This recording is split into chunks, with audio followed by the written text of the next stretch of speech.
The Royal National Lifeboat Institution was staggered to discover in 2008 that it was the least known charity among British youth, the donors of tomorrow.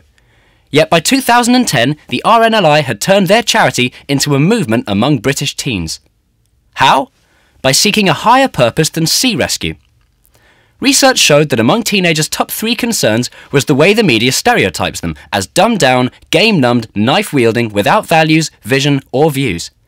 Who better to champion them than a brand with 470 volunteers between the ages of 17 and 22 who risk their lives to save others at sea?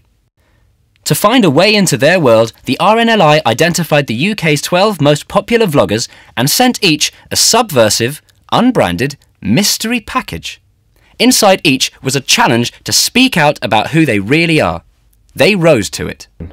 Something that always gets me really wound up, how teenagers just automatically, because you're young, you're put down. We're just being bombarded from every angle with like negative news. We're not all like that, I promise. They also rewrote the headlines of their generation, even created an anthem to be remembered by. Why do they come? People run with knives. As the debate grew, so did the intrigue about who was behind the packages. Who are you? Time to reveal who we were. The vloggers were invited to visit the RNLI's headquarters with their cameras to meet young crew and find out for themselves why the charity believed in them. The videos they made were more powerful than any we could have. Within months, a staggering 11% of 15 to 20-year-olds in the UK were aware of the RNLI.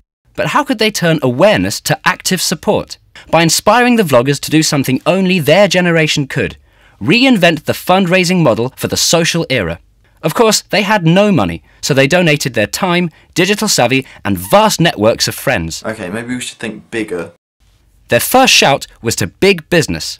They put out a call to their subscribers to post content about how much they love Apple, in the hope that Apple would love their content and make a small donation for the right to use it. YouTubers posted an hour's worth of content, and the vloggers delivered it to Apple's HQ, even played a pop-up gig on the street below, asking for their support. They didn't get it. And so, they learnt their first lesson in fundraising. Don't smart, get smarter. Next, celebrities.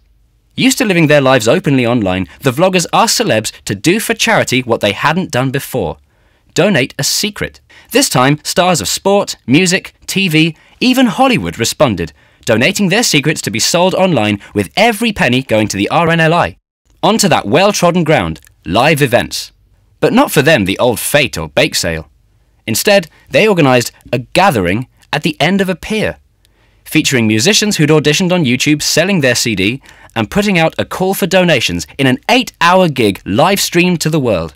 3 years after those 12 handmade mystery packages mailed, young RNLI supporters had created the #1 most viewed videos in 7 countries, lobbied big business, appealed to celebs, pulled off live events, and got 1.5 million responses from young people who'd by now grown up with the RNLI, even though they'd grown away from so many other brands of their childhood. The RNLI's donors of tomorrow had made the cause their own.